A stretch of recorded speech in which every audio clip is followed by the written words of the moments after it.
Hello, a very warm good morning to all of you, and welcome to Unacademy. Welcome to today's The Hindu newspaper analysis, where we take a look at the daily edition of today's newspaper, analyze the articles, summarize the portions in a way that it is easy for you to recall and comprehend for the examination. Also, take a look at mains answer writing and how to approach the answer writing for any of the questions for any of the topics. So, the topics that we are going to discuss today, in total, we have a discussion of around 9 topics, including the PIB. Now, here, the editorial piece, which is very well written by none other than Mr. Shashi Tharoor himself, do not surrender to China, do not depend on the US. Now, this is an article relevant for your GS paper too. And this talks about the strategic path that India should follow and how the business lobbies in our country are basically forcing India to have a kind of a premature friendship with China, which is not always advisable. So, that is what we are going to discuss in this particular topic. Indian monsoon, a demographic tipping point or a democratic tipping point. This is an op ed page which talks about the democracy and how a monsoon has been used as a kind of a metaphor that monsoon arrives after intense summer days. Similarly, the kind of democratic upheaval that we have seen in India in the past few weeks, how that basically bodes well for Indian democracy going ahead. Now, here we are going to talk about this in slightly greater detail as per relevant for the examination, GS paper 2.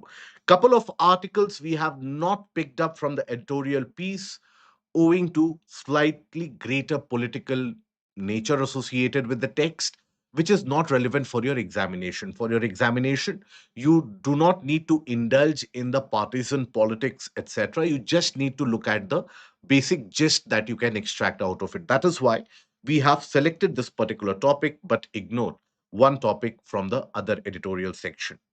Why is India's AI push gain? Why is China's AI push gaining ground? Now, this article in the text and context page discusses about the Chinese AI models. After all, Moonshot released the Kimi AI model immediately after Anthropic, and how the Chinese models, despite not having access to the GPUs of US, how they are proceeding ahead. So this is important for your GS paper 3. This is very important even for this year's examination and next year examination as well. It keeps on becoming relevant. Why has India moved to take down BitChat repositories from GitHub and other particular sources? Now, this is about slightly about BitChat, some aspect about the legality of it, and the criticism which is mounted on this kind of withholding of these kind of apps, etc. We will comprise it and comprehend it in a pictorial manner in one summarization sheet, easy to understand, relevant for again GS paper 2 for the legality aspect and GS paper 3. Now, inflation control remains RBI's foremost priority.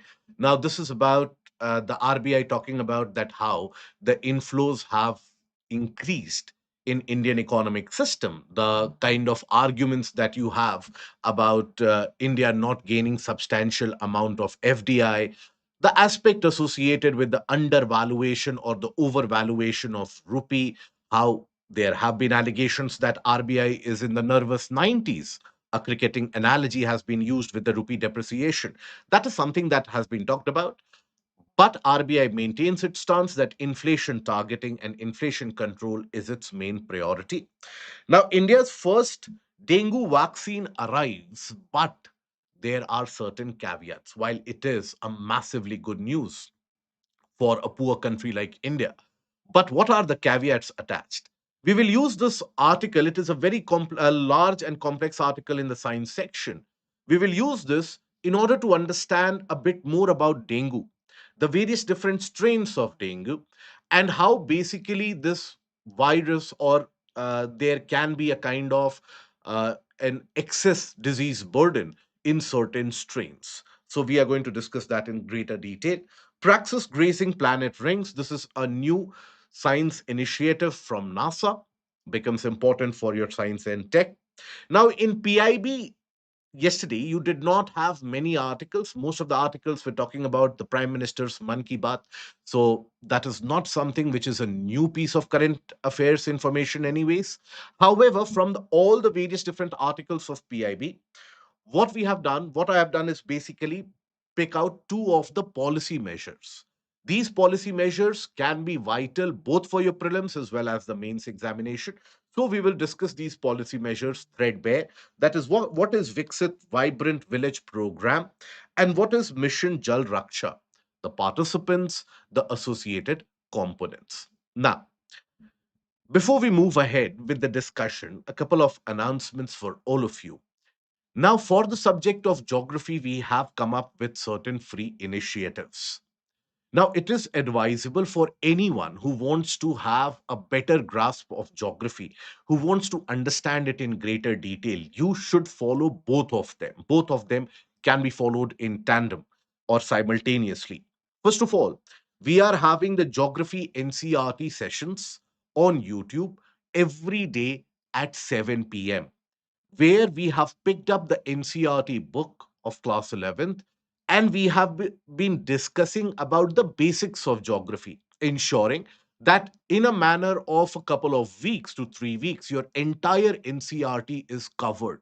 This will give, and we are basically using animations, imagery, just how geography should actually be studied, from chapters of volcanism to the case of the climate that we are talking about now.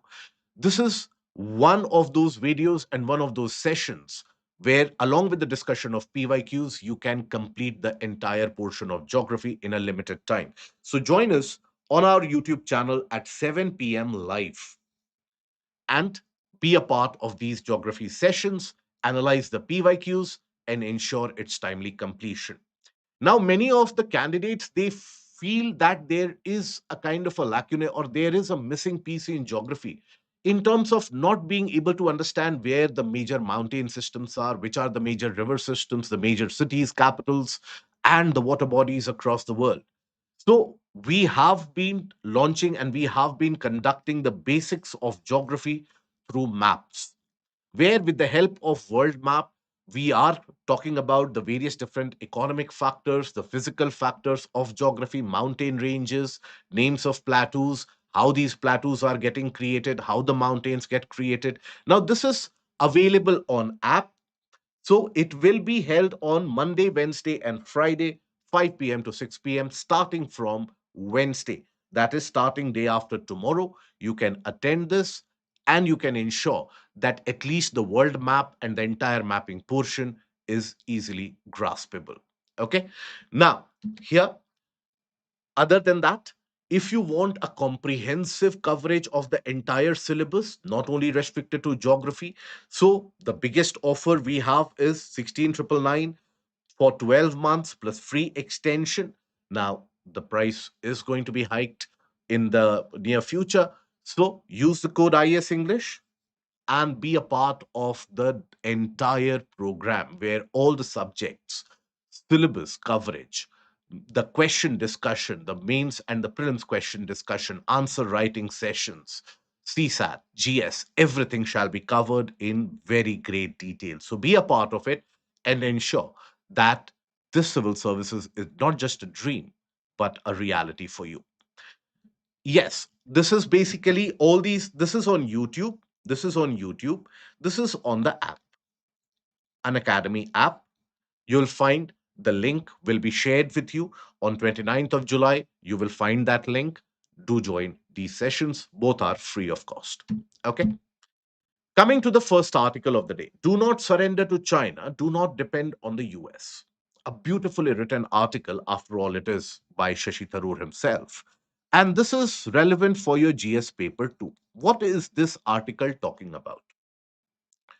So, you see, let me first of all give you the context of it, then we will have the discussion in the form of the written points.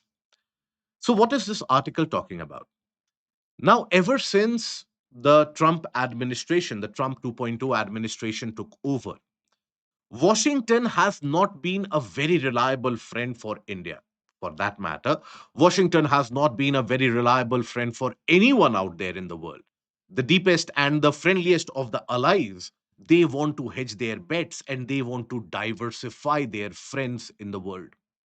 Now, when it comes to India, it started initially with having some tariffs on steel, aluminium, etc., and eventually expanding to reciprocal tariffs in the case of the Russian oil imports, highest overall tariffs across the world, then associated with the H-1B visa restrictions, the racist remarks issued by the Trump administration, so on and so forth.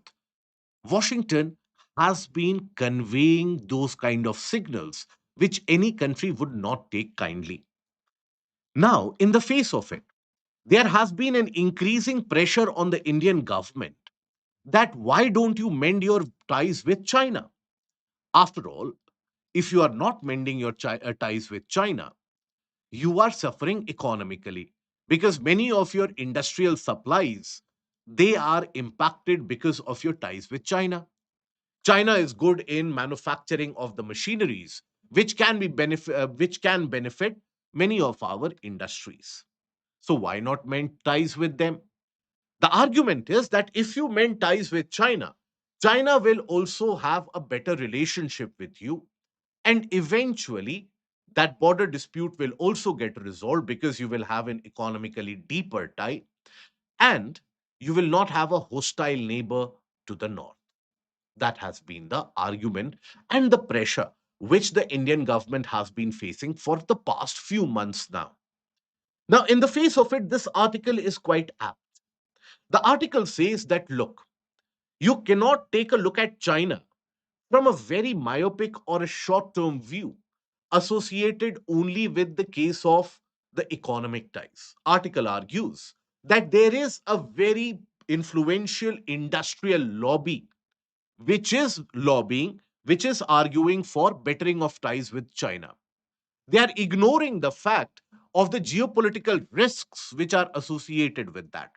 They are ignoring what China has done to us in the past. So they are ignoring these aspects and then they are basically simply taking a look at it short term. Article also argues that China values strength and China looks at weakness or dependence as a weakness. And if India becomes economically dependent on China, which to some extent it already is, but deepening of ties will further increase India's economic dependence, China will gain a position of strength. It will wait. The dragon has the foreign policy of wait and watch. It has immense patience. And it will wait. It will wait for a few years till India is completely and overtly dependent on China. And after that, from the position of immense strength, then it will try to dictate its own terms in terms of even the border dispute. At that point of time, if India tries to even harden its stance, India says that no, this territory belongs to us. China will have the option of cutting the economic lifeline of machineries, cutting the economic lifeline of active pharmaceutical ingredients, and thereby crippling the Indian economy and Indian industry to a large extent. So that is why, what is the way ahead? The way ahead is not an economic dependence on China, not to overtly rely on US, but basically forge your own path ahead. That is what the article is basically talking about. So, what is India's dilemma?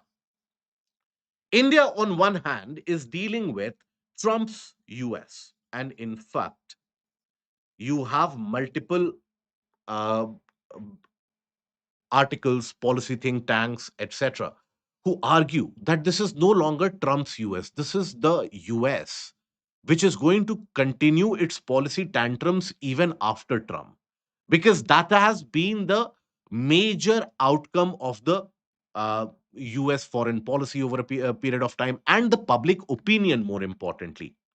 The public opinion, largely of the middle class and the mass of US audience, they feel that US has actually been abused by the foreign powers and US should have reciprocity and US should be harsh on countries like India. Over the past few months, you would have seen the kind of racist attacks and the racist slurs passed against Indians in particular in states like Texas, where even the members of the Senate, etc., they have been issuing very dangerous clarion calls against the Indian community. Racial slurs have become the normal part of conversation. So this is no longer Trump's US, whereby we expect that after 2028, when Mr. Trump is gone, then everything comes back to normalcy. No, it is the new norm, which is why the when we talk about Trump's US, there is going to be a policy dilemma or policy uh, dichotomy overall, right? Or dilemma, whereby you move from goodwill gesture to very harsh gestures. The other side is China. The argument which has been peddled forward for some time by the lobbyists, the industrial lobbyists, is the case that deepen your economic cooperation. Right. Now, if you deepen your economic cooperation or economic ties, the other geopolitical issues will take care of themselves. But you have to mind or you have to take care of certain aspects. China is not one of those countries which looks at India as an ally. For China, a stronger India has never been on the agenda. For China, a weaker India always serves its goal. Why? Even though on global platform China believes and advocates about the multilateral world, but when it comes to Asia, it believes in unipolarity and one superpower. There is a very old Chinese proverb which talks about that on a mountain you can only have one tiger. You cannot have two tigers on a single mountain. Now, it is not only in terms of the economic might, it is also in terms of, imagine if India emerges to be very strong in Asia. So, what will that convey to the larger Chinese public? It will convey to the larger Chinese public that a greater democratic values in the society can also lead to economic prosperity, which will stand counter to the entire Chinese model of governance and Chinese model of the societal infrastructure.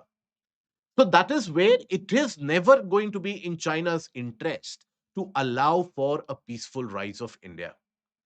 And that is something that people oftentimes ignore. This was one of the biggest strategic blunders that we did in the early part of this century, where we started to discuss the case of a strategic partner level ties with China. China did utilize that, and thereby it did infiltrate many of our industrial supply chains and made us absolutely dependent on them. Pharmacy and the pharmaceutical industry being one of them. For the pharmaceuticals, India is referred to as the pharmacy of world. But we manufacture what? The generic medicines, the cheaper medicines. High value medicines are not manufactured by us. And even for the medicines, the chemical component which adds value to that medicine, that is known as active pharmaceutical ingredient, API. Now, in the early 2000s, when Indian pharmaceutical industry was at its very nascent stage, the pharmaceutical industry was also developing its own API manufacturing facility. And thereby, we had that developing capability and manufacturing capability being developed in house. But then, the moment India tried to have an overtly friendly relation with China in the and the early decade of 2000, at that point of time, China basically promised to India that, look, give us more market access, and I will provide you access when it comes to software and agricultural goods. India kept on waiting for that access, but we did provide the Chinese firms the access to our industry. What did the Chinese firms do? They infiltrated our industry with these, for example, the APIs, the active pharmaceutical ingredients at very cheap cost. Initially, they faced losses, but they absorbed those losses. Why? Because they sold these chemical ingredients to our pharmaceutical industry at such a low cost that domestic manufacturing became almost impossible. What was the end result? If you take a look at Indian pharmaceutical industry today, we are completely dependent on active pharmaceutical ingredients from China. India doesn't have that manufacturing capability anymore. All those manufacturing centers by the companies have been shut down. We are import dependent. We import them and then we manufacture the drugs to be exported. So that is where now we have started to realize that post COVID, we have started to develop some of those facilities, but it is already too late. Then China can withhold critical technology at any point of time. For example, for your basic infrastructural works, you require tunneling. Now, for tunnels, you require the tunnel boring machines, the TBMs, isn't it? Now, these TBMs, basically the tunnel boring machines that you have, now they are very vital for fast metro connectivity, the construction of the underground highways, railways, etc. Now, China basically lured the German companies who had specialty in manufacturing of these TBMs. China lured these German companies to manufacture those TBMs in their country. Now, when India wants to rapidly upscale its infrastructural construction rate, India did contact those German companies. The German companies said that, look, our TBM manufacturing is in China. From there, we can supply it to you. Ideally, it is a deal between India and Germany. But China placed restrictions that we are not going to provide any of these machineries being manufactured in China. We are not going to provide them to India, thereby delaying our infrastructure projects. Another example, which is not mentioned in the article per se, that is the case of the battery tech. Now, India wants to develop its own storage facilities for battery tech, very vital for renewable energy and so on. Now, that is where we had launched even the PLI scheme for our own indigenous battery manufacturing. But for that tech, you need some ingredients to be imported. You need certain professionals and manpower, skilled manpower to move. China, first of all, placed restrictions on the export of those materials, then did not issue visas to people of those organizations which would come to India. So, in a way, China is actively ensuring that we do not develop to a rapid scale. We get reduced to a middle income economy. And we should not be misguided by the propaganda items, but we should take a look at the fact which is there. Other than that, when Operation Sindoor basically was taking place last year, at that point of time, China's active involvement and providing real-time satellite data links to Pakistan allowed it to offer some resistance to India, and that changed China's role as a from a passive observer to an active involved party in the conflicts in South Asia. For China, think about it. India Pakistan war is just another theater whereby it can test its machinery, it can track India's war preparedness, operational doctrines, and train its forces better. After Operation Sindoor, China completely has modified the airfields and the type of equipments that it deploys across the Tibetan frontier. So that tells you that Chinese are definitely not one of those reliable partners going ahead. But then, so neither is the US. So that is what we have to discuss here. So basically, critique of the business lobby's argument that economic coercion as a strategic weapon is something that Beijing likes to use. Okay, so all the business lobbies argument that we should simply improve the ties and everything else will follow. So economic coercion is China's favorite tool, right? What is referred to as the predatory economic policy. Then China's consistent pattern of aggression, whereby the salami slicing, which has been going on for the past couple of decades now. What is this salami slicing? First of all, they will come 5 centimeters inside your land and they will behave as if we have always been there. You will ignore that 5 centimeter. Next day, another 10 centimeter. Like that, they will test your patience and they will keep on ingressing in your land. So, just like a salami, they will chop off or slice off very important parts or smaller parts of your territory. So, that is being done by China historically. Now, in mid 2000s, you had this being actively pursued in the region of Ladakh. In the later years, again, Depsang Plains, Chumar, all these areas. This is a process which was carried out. Now, in this particular case, uh, Antima, you can download it from uh, from my Telegram account immediately after the session. Okay.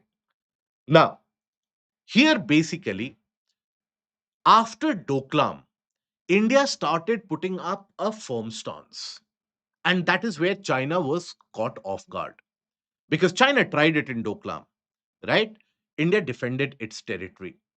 Then China tested it in Galwan. That is where India retaliated from the Kailash ranges and the region of the overall Pangong area. Then China even tried it in the region of the Tawang sector in around 2021 December. It tried it through the Tawang sector in Arunachal Pradesh. India retaliated. Then it tried its way through the Niti Manala Pass area in Uttarakhand. So, what do you see as a consistent pattern is across the entirety of the border, China has been probing for weak points. And that is where consistent pattern of aggression is there, which cannot be ignored. Then you have the China Pakistan strategic partnership. China has provided Pakistan with state of art machinery. Other than that, you also have the continuous satellite supply, the data link. For Pakistan, it doesn't matter. Pakistan is a client state. Pakistan is earlier in medieval times you had the feudal lords and the individual vassals who would agree to anything that the feudal lords would do because they would provide them money. Pakistan is like that. Pakistan has been provided with the Hangor class submarines by China. Pakistan has been provided with the or it will be provided with the J-35 stealth fighters by China in a limited time period. Chinese engineers were working with the Pakistani Air Force on the Pakistani Air Force bases during Operation Sindoor, ensuring the maintenance of the aircrafts as well. So, that is something that you simply cannot overlook. The misconception of reciprocal goodwill. China will never reciprocate any kind of goodwill that you show to them. And this is a mistake that we did in the second half of the first decade of the 21st century when we declared our intention or we decided to have China as a strategic international partner. And China's records in international institutions. China single handedly has been blocking India's admission as UN Security Council's permanent member. China has been blocking many of India's attempts to designate certain people from Lashkar-e-Taiba, etc., as international terrorists. China had been blocking India's admissions to the nuclear suppliers group. So China has not been India's friend in international institutions as well. Now, there are a lot of risks in of restoring unrestricted economic engagement, right? So here, opening Indian markets without resolving the strategic disputes would deepen dependence on the Chinese tech. Okay. And here you have the APIs, the tunnel boring machines, right? The capital investment of the electronic industry, even though for China now, low scale or low value electronics is not of Chinese interest anymore. They have moved ahead of that. They have moved to high value electronic items. That is why it is ready to provide India with some space associated with the cheaper electronic manufacturing. Okay. India's trade deficit with China is amongst the highest, already crossing $100 billion, and Chinese will never have any intention of reducing it. In future conflict, China could completely disrupt India's industries by restricting supplies of the critical components and critical tech. Okay. Now, the strategic pathway ahead. What should we do? We should build our own resilient supply chains, grow domestically. Okay. Diversify our trade partnerships across like minded nations or other markets other than US and China. There is a large world out there. So, Europe, Latin America, Africa, and India follows what is referred to as the development diplomacy. Development diplomacy. And that is going to be long lasting always. So, that is what India should always keep on following. Expanding domestic manufacturing under self-reliance initiatives, the PLI initiatives, etc., should be scaled up. Reducing dependence on critical Chinese imports that have to be done, right? Then strengthening long-term economic and technological capabilities, right? Long-term technological capabilities. It will require a gestation period. Only then can we move ahead. What are the limitations for API manufacturing in India? The economy of scale. You when you manufacture something at rupees 10, someone else is providing to you at rupees 3, right? What will you prefer? For you, running the industry will depend on what? You will always import that 3 rupees item. Now, the other person who has been building that 3 rupees item will build a large industry, whereas you will never be able to build a large industry. When you build a very large industry, then you will be able to provide that item at 2 rupees, whereas your price from 10 would have increased to 11 because your products are being sold less. So that is the economy of scale that China has already achieved, that Bangladesh has achieved in terms of jute. That is why our jute industry is dying, because we are importing jute. The industries are importing jute. That is the same way how when we provided China the market access to our pharmaceutical industry, the Chinese market completely gobbled up our API industry, ensured it shut down, and then they are playing with the price. Okay, that is why it is very difficult for India to become a major player in API now. Now, discuss the emerging geopolitical dilemma confronting India's foreign policy and highlight the possible way forward. It is a 10 marker question. How do you write the intro for this question? What do you write here? Understand the demand of the question here. First of all, it is discuss emerging geopolitical dilemma. Okay. So, this is something which is coming up. That is what the question tells you. So, how do you start your writing? So you talk about the existing geopolitical scenario and then you come to India. Don't immediately start with that India is after 80 years of independence. No. You start with the fact that the world is in its most volatile phase post the Cold War, where rise of the G2 and in the bracket US and China is imminent, and that imposes fresh challenges on other smaller powers or medium powers like India. That sets the entire context of what your answer is going to follow. So, volatile world order post Cold War. It is the most volatile the world has ever been. Post Cold War, right? Emergence of G2, the two superpowers, okay, and the case of middle powers or smaller powers like India face challenges. Okay, now this will set the context. In fact, what you can do is you can start the second portion of this or the body portion from this itself. Okay, just to maintain that flow. Now, then you discuss the aspect of dilemma. What is a dilemma? whereby you are in a kind of uh, a hard position of which option to take. Okay, which option to choose. So here you talk about the case of challenges with US, not a reliable partner, right? Policy, frequent policy changing with every presidency term, and thereby you can talk about the technology restrictions and so on, right? Then you talk about the challenges with China that we have mentioned.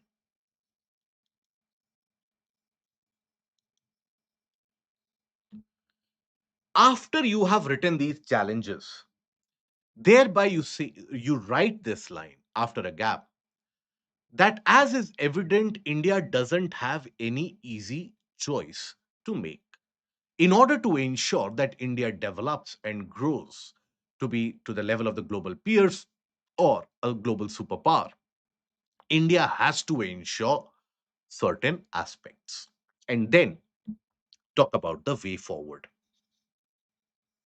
This way forward should form a part of your conclusion because it is a 10 marker question. Had it been a 15 marker question, then after this way forward, then you could have written your conclusion.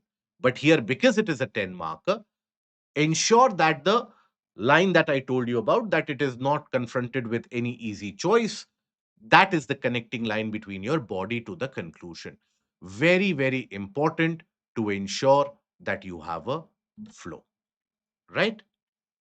Now, Indian monsoon, a democratic tipping point. You can talk about it. Anushka, you can definitely mention that. Right. Now, Indian monsoon, a democratic tipping point. Yeah, relevant for your GS paper to, to some extent. Okay. Now, here, basically written by Sam Pitroda, the man who loves controversies and the man who has been known to give very glaring statements as well. So, India stands at an important moment in its democratic journey, is where he starts the article with. He basically talks about it that when we talk about India and the past few weeks, what has happened, there are certain limitations that it has highlighted, there are certain positives that can be taken out of it. We are at a crossroads. Crossroads in terms of where do we move ahead going into the future as we target Viksit Bharat 2047. Now, there are some positives that India has achieved. There are a lot of lacunae that India still has to recover. And what are the optimistic aspects going ahead? So, India at crossroads, first of all, we have a very youthful population, right? Now, India's median age is what? 28 years. That is India's median age. 65% of the population is below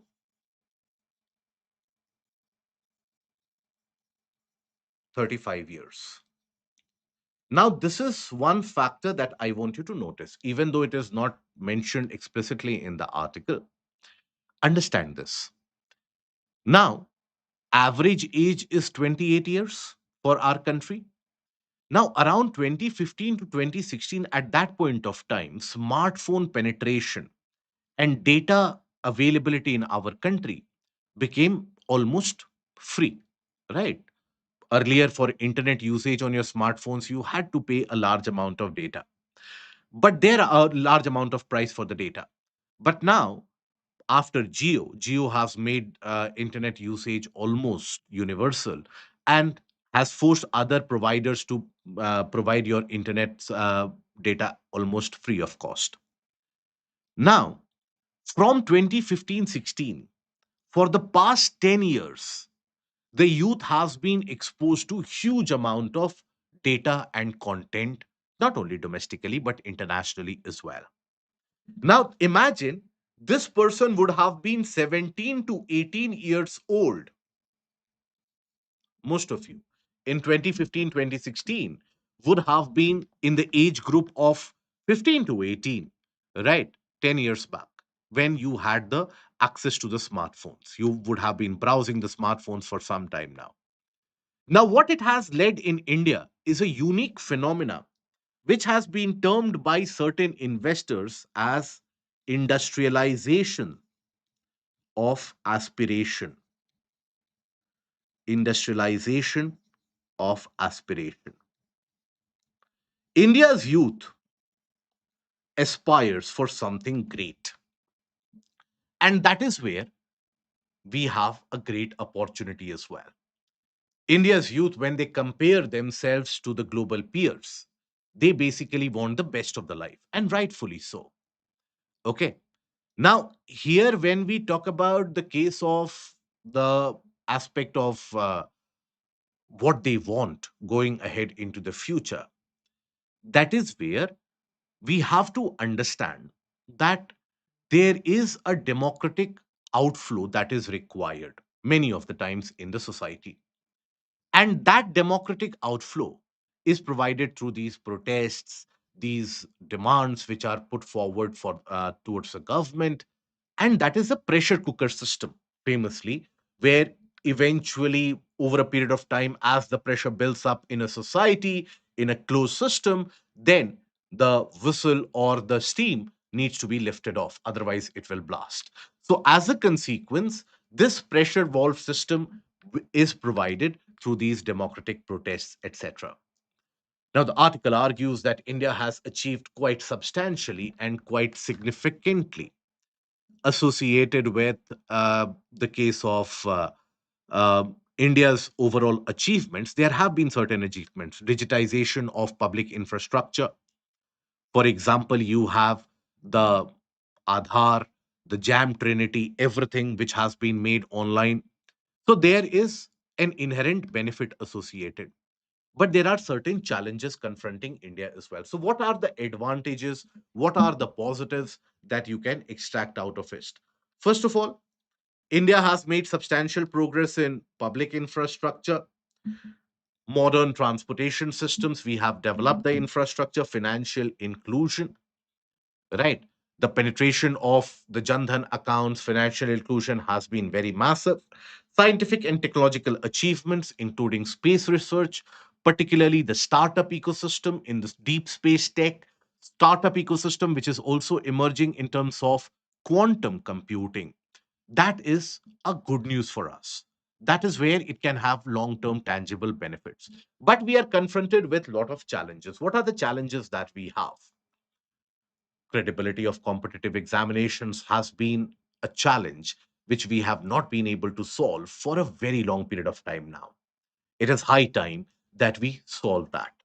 Okay, let's see how this high level committee, which has been created by the government to be headed by Nandan Nilekani, it is only time which will tell us how efficient it has been. Now, limited access to quality education, relevant education is more important terminology to be used here. Insufficient employment opportunities. If you take a look at the various data pointers, only around 7% of graduates will receive job within the first year of their graduation. And only 3% of the graduates will receive white collar jobs. Okay. So that presence of this active job creation, that is very massive, right? Now, various other countries and economies have gone through this process. US, for example, between 1880s to around 1920 went through this process. That is when you had the companies like the Fords of this world which came over, provided mass employments. Now that is what India needs: entrepreneurship, and active and massive entrepreneurship. Economic uncertainty faced by the farmers. Still, farming is one of the largest employment providers for our country. 43 to 45% of your population is involved in agriculture. contributing only 14 to 15% to the economic outcome. Growing income inequality, that is something which can never be ignored and is never healthy for the long term well being of the societal fabric. The society will always suffer if you have a very significant income inequality. Increasing political and social polarization. We are becoming, and we have in fact become, a very polarized society. Either you are pro someone or you are against someone. For example, even in the present protest, you would have seen around you also, or the discussions around you also.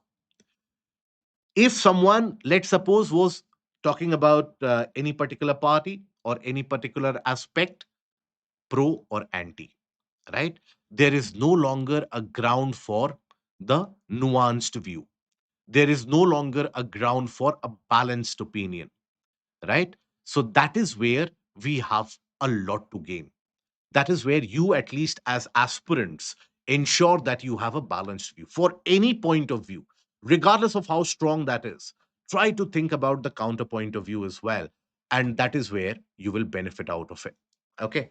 Now, questions regarding institutional autonomy, media independence, and the quality of the democratic debate, functioning of the parliament. Is it healthy enough? Many of the bills, without being debated directly, get passed, right? The parliament functioning is getting disrupted day by day. So that is where you will find that democratic debate in our country has been declining, not only in terms of the quantity, but also in terms of quality. That is a major challenge that we face. But there are still reasons for optimism, right? What is the reason for optimism? Democracy always thrives through reform. Oftentimes, reform is expressed through dissent. One of the surveys, the very good surveys that talks about is the case. On any particular day in our country, on an average, there are roughly around 100 to 150 protests which are taking place on the ground. Any particular day, it increases to almost 200, 300 on certain days, reduces to 125 or 100. That tells you that there is dissent. And why is there dissent? Dissent always thrives from the basic aspect of aspiration. There is a set norm, I want something else. That can be justified or not justified, but there has to be dissent. So that is where it will always push reform. And that is what democracy thrives upon. But we have to ensure that this dissent is also peaceful, it is conveyed with a long term goal in agenda. India's greatest strength is diversity. No other country on the planet is as diverse as India is. No other country. So that is what makes this land unique. That is what creates a unique blend of the case of traditionalism, rootedness, aspiration, and a wide variety of the population demands as well. That is what will push our country forward. India possesses a young workforce, entrepreneurial energy, which has been gaining, strong digital infrastructure, which is something that the world is envying upon. Kunal Shah being made the head of WhatsApp globally is a sign of that. The world wants India's digital infrastructure. And that can position India as a global leader in AI for public good. So going ahead into the future, that is bright light for India. I'll always be optimist for in the India story. But then, what are your views into this? Very important to understand the nuanced view of civil services aspirants rather than the 9 p.m. debates that we have. So that is basically where the article argues that there is reason for optimism. But going ahead into 2047, what should be the way forward? Are we looking only for the economic growth, or are we looking for the societal growth as well?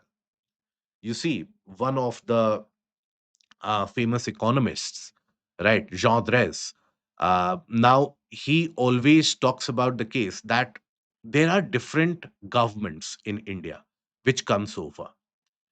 One particular government, I will not take the name of them, one particular government always works on physical infrastructure, thereby leading to economic growth. One particular and ignores the social infrastructure, that is the social fabric, the binding of the society. One particular government always works upon the social fabric, ignoring the economic aspect of it. And that is where the argument has been that India is oftentimes stuck in the pendulum of social and public infrastructure. What is the preference going ahead into the future is an absolute mixture of both. So that is where restore confidence in education and examination systems. That is one of the ways to go.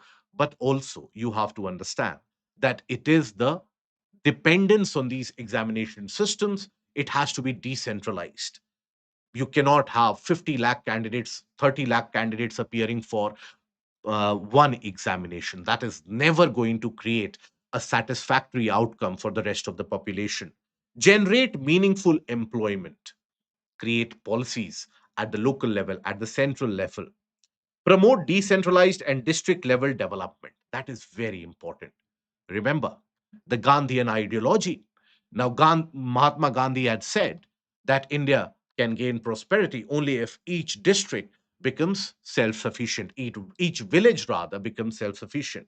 Encourage entrepreneurship and local manufacturing, strengthen public health care, improve nutrition, affordable housing, safety, school education, expand the vocational training. This is vital because this will reduce the stress on the examinations. Not everybody wants to become an engineer or a doctor. People want to earn, many of them. So provide vocational training for them. Increase investment in scientific research for the long term development. Reduce bureaucratic hurdles. Ensure equal opportunities, irrespective of the social background. So, this is the way forward. What should be followed and what should be taken ahead. Okay. Now, then the article, why is China's AI push gaining ground? Now, basically, if we have to define industrialization of aspiration, can you please? Industrialization of aspiration is that for, or I will explain it in simple words. Aspiration for a long period of time is confined to trying to get or achieve something which is better than your present state. That is aspiration. For example, if I am, let's suppose, growing up in a house where I only had a bicycle, I would aspire to get a two wheeler. If I have grown up in a house where I had a two wheeler, I would grow up to aspire, I will get a car. Now, with the advent of the social media and increased exploitation of the social media, aspiration has become uniform and has basically provided uniform goals to everyone, regardless of the social strata. So, the large scale penetration of a uniform aspiration is the industrialization of aspiration, where today, even if, let's suppose, you have grown up in a background where you had a bicycle, you don't aspire for a two wheeler, you aspire for a Mercedes. So that is basically the industrialization of aspiration. Okay. Now, why is China's AI push gaining ground? Relevant for your GS paper 3. So basically, China is one of those other economies which is doing incredibly well owing to AI. So, in the present world, in the AI race, there are only two competitors. You basically have the US and you have the Chinese. Now, US basically follows what is known as the captive AI model, where it doesn't tell you its source code, it doesn't allow you its source code. And the Chinese, they operate what is known as the open AI model. Now, US prides itself in the fact that we have the best tech when it comes to the semiconductors, the GPUs, etc. Now, after all, those are the backbones on which you will have the AI development. right? AI is not something that you can develop on a simple home PC. You need very active processing systems and very powered processing systems. So US has, through Nvidia, etc., has imposed restrictions on China gaining these kind of GPUs. However, what China has been doing, China has been deploying other methodologies.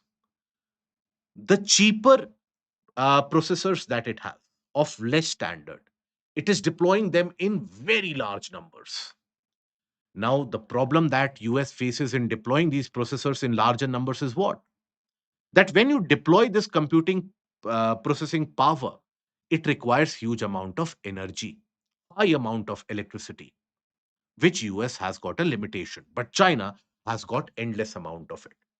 So that is where Chinese cheap subsidized electricity, the cheaper and even substandard processors, they are allowing it to not only compete, but in certain ways overshadow US in the AI race. How? So basically, it is creating these open AI models, right? So immediately after Anthropic came up with the Fable 3, right? Fable AI model. Immediately after that, the Chinese firm Moonshot, it released the Kimi K3 AI, and it is almost competitive.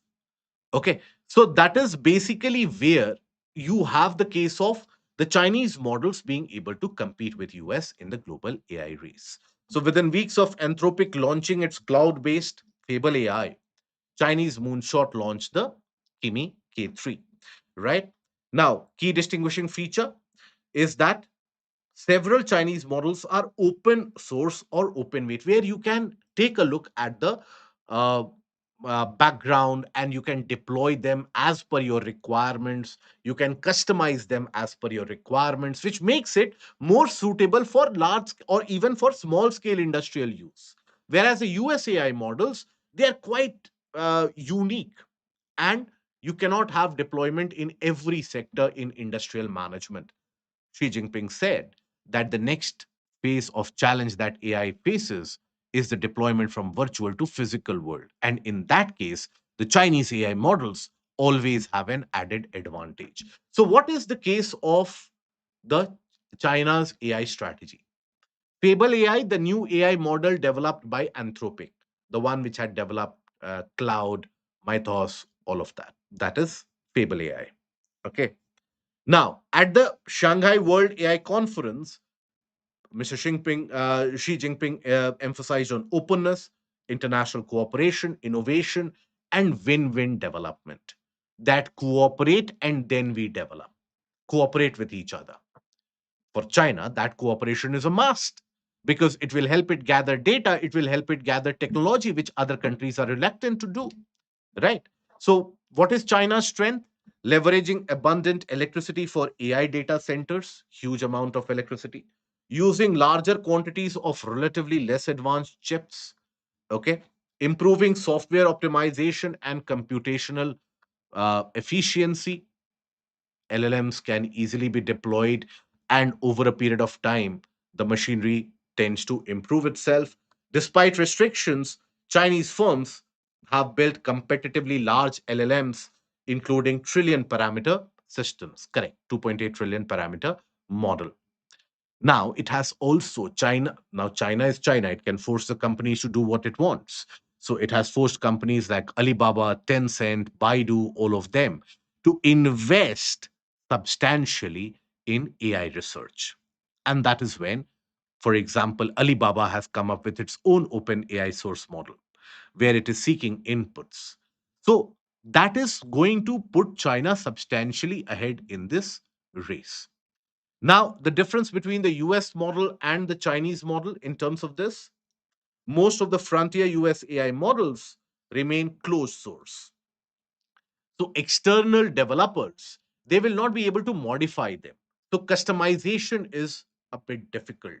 Whereas Chinese open source models allow third party cloud providers and entrepreneurs to host AI independently, increasing the competition and reducing the operation cost, increasing customization in a way. Okay. Now, US companies currently subsidize AI usage. For example, Anthropic is providing $100 in free credits for AI usage in order to gather data, right? But this is not scalable. In the long run, nobody provides anything for free. There are no free lunches out there in the world. So it only has a limitation.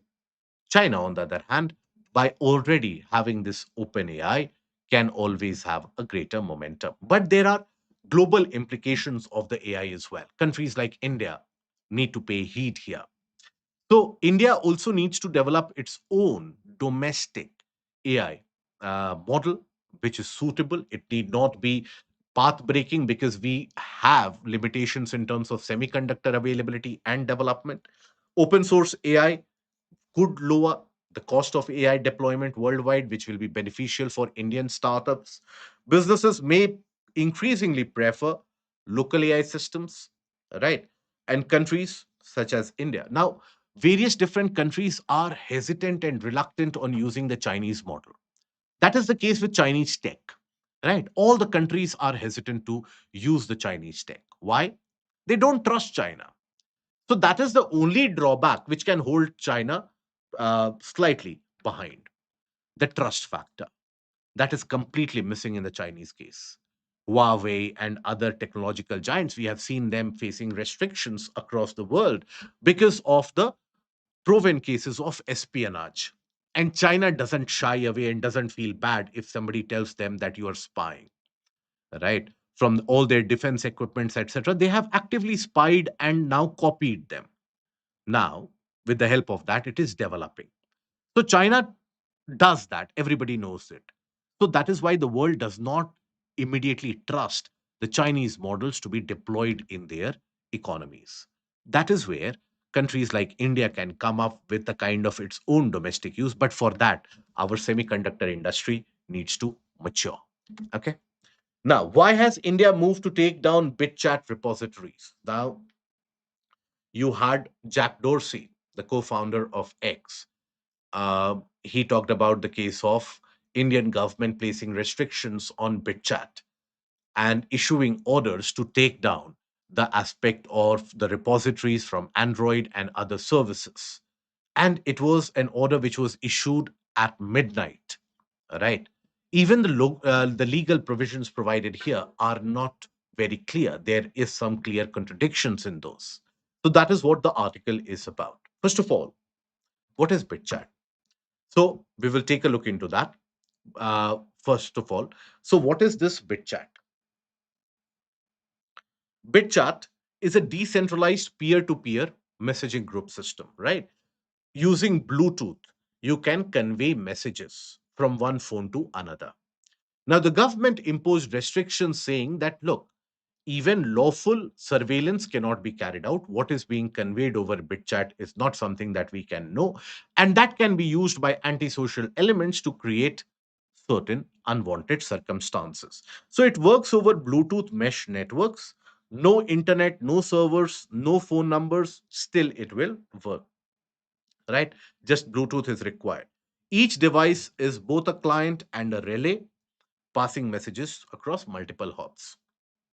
Now, it is very vital in disaster relief, remote areas. That is where it can have a positive use. But then the aspect is used during protests and internet shutdowns as well. Now, the government, basically, the Indian Cybercrime Coordination Center under MHA, directed GitHub on 23rd of July to remove repositories hosting BitChat, saying it can be misused. Now, the government's concerns were it is hard to intercept, trace, or investigate, no central logs or user identity, so you never know who is transmitting what kind of messages, can enable anonymous coordination or unlawful assemblies, possible misuse for crime, right? Now, the government ordered and basically asked GitHub to remove, disable access to the 3-bit chat repositories, Android app, and release the files within 3 hours. And non compliance will lead to a legal or a criminal liability. Now, orders were issued under Section 79 3B of the IT Act. Okay. and basically rules 3.1 of the IT rules 2021, whereby the intermediaries could lose the safe harbor provided to them if they don't comply with the norms. Okay. But the order has been criticized by Internet Freedom Foundation. It has criticized that based on possible future misuse, actual content cannot be prohibited. Only if it has been misused, you have the evidence, then prevent it, right? And it violates the principle of proportionality laid down in the Anuradha Bhasin versus Union of India 2020, the Supreme Court case. So that is the case of the entire discussion around BitChat. Okay, so section 39(3)(b), what does it talk about?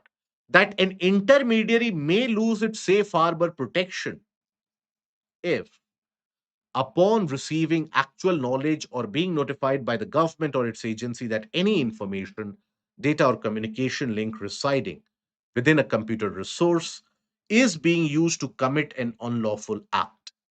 It fails to expeditiously remove or disable access without vitiating the evidence in any manner. So that is the section 79, which was used by the government. But section 79 itself does not provide explicit blocking powers. Normally, if you have to block the access to online information, it is taken under Section 69A of the IT Act and the IT Rules 2009. These provisions, however, require a hearing. In the case of GitHub, no hearing was provided. This requires a hearing, right? Written reasons, so that there are certain safeguards in place, and then periodic review so that then restriction can be taken away. Now, Internet Freedom Foundation says order is based on possibility of future misuse. That cannot be the case. And a communication tool should not be prohibited because it can be misused. Like that, WhatsApp can also be misused going ahead into the future. Okay. Now, legality, the principle of proportionality laid down by the Supreme Court in Anuradha Bhasin versus Union of India. Now, restrictions on communication must be necessary, proportionate, limited in duration, and tailored to the specific emergency. It cannot be a blanket ban. That is what the Supreme Court had talked about. So, that is where the Internet Freedom Foundation is criticizing it. So, that is the gist of the entire aspect. Okay. Now coming to certain articles relevant for your portion of prelims. Now RBI has basically said that look, first of all, the aspect of the currency. There have been increased allegations that the currency is being artificially held to a number. Okay. And there is also criticism that there is no FDI inflow. Net inflow is almost zero in our country, due to which there is an increased pressure on the rupee as well. Net inflow, when we say net FDI inflow, that basically whatever money is coming in by FDI, people are Indian companies are also investing abroad. So the net inflow is almost zero. Now, when can a currency appreciate? When does a currency gain in value? One of the cases is when you have more gold, when you have trade surplus, when you have the case of more FDIs, etc. That is when the currency does good. But in this case, that is the criticism India has been facing. So that is where the RBI governor has said that look, in our country, we have had reliable inflows when it comes to the government bonds. Remember, last month, RBI tweaked the policy and the government tweaked the policy in terms of the taxation on the bonds. So he said that look, we have had reliable amount of inflows. When it comes to rupee, he said that it is not undervalued or overvalued. However, all the various different policy advocates, economists, they do argue that the rupee is facing the nervous 90s. Now, you see, nervous 90s is associated with the term of cricket, where any batsman, when they would reach the 90s, they would always fear that what if they don't reach 100 and they would get out. Right? That is why it would be referred to as nervous 90s. In our currency case, it is the case where the government And the RBI, it is argued, does not want the rupee to cross the 100 value. That is $1 equal to 100 rupees. That is a psychological barrier that RBI does not want to cross. Because once it does cross, in our country, first of all, we have had for the past decade and a half nationalization, or a kind of a nationalistic approach associated with the currency value, isn't it? Where we take pride in terms of how strong or how weak a currency gets. Ideally, the currency should follow market dynamics and market mechanism in a free economy, but we don't do that. So that is basically where the RBI and the government don't want it to breach the 100 figure. So he said that we are not manipulating it. We are keeping a neutral stance depending upon the market dynamics. And what we are doing is basically targeting only the inflation. And based upon the inflation, we are basically tweaking our economic policies. And that is what the Monetary Policy Committee is doing. Now, yeah, he talked about the case of the strong capital inflows, right? Mainly through the FCNRB, that is foreign currency non-resident. So overseas citizens of India, NRIs, etc., they can invest and put money in our banks in dollar or in foreign currencies itself. That is FCNRB. This is an inflow of forex into the system, right? This is considered to be a boost to the system. Then the government bonds have also yielded around $7 billion in terms of inflow. Okay. Now, India's first dengue vaccine arrives with a crucial safety caveat. So basically, when we say dengue now or dengue, now it is impacted, or how do you get that infection? Main species Aedes aegypti. Okay. Also, Aedes albopictus. So these are the two species of mosquitoes which are the active vectors of dengue. Now, there are other less common ways as well: mother to child, blood transfusion, organ or tissue transplantation, laboratory exposure, etc. That is how dengue can spread. However, it doesn't spread through people to people contact. So that is the most common primary way of the spread of dengue. Right. Now, it has got four different subtypes, serotypes. One is DNV1, DEN2, 3, and 4. Okay. Let's suppose you are impacted by DNV1. It will provide you a kind of an immunity to only this kind of a virus. It will not provide you immunity with DNV4. So that is where you have a limited amount of immunity which is provided. So person, let's suppose, gets DNV2 infection, which can be mild or severe. That person will develop lifelong immunity to DNV2. Later exposed to DNV4. Now, the older antibodies that his system had generated to DNV2, now those antibodies are still present, but they bind to DNV4 but do not neutralize it. They bind, the antibodies they bind to it do not neutralize it. So, higher risk of severe dengue or dengue shock syndrome. And that is antibody dependent enhancement, different from microbial resistance, ever so slightly. Right. So there are differences between the different serotypes. So this is what is referred to as antibody dependent enhancement. Okay. What is that? Antibodies from the first infection, they are not fully protective, but they can react with DNV4, DNV3, etc. Now they bind to DNV4 but do not neutralize it completely. Virus antibody complex enters the immune cell easily because the antibody is associated with that. So that will further enhance your infection rate. In simple terms, very simple terms, let me simplify it. When I get impacted by, let's suppose, flu, my body produces antibodies, right? In future, when those virus they attack me, The antibodies will be provided and produced by my body system, the WBCs, etc., and that will fight against those virus. I will stay safe. Okay. But imagine I am suffering from a type of dengue. Okay. Now, that dengue, when I'm suffering from it over a period of time, it provides me, my body produces antibodies, learns how to produce antibodies.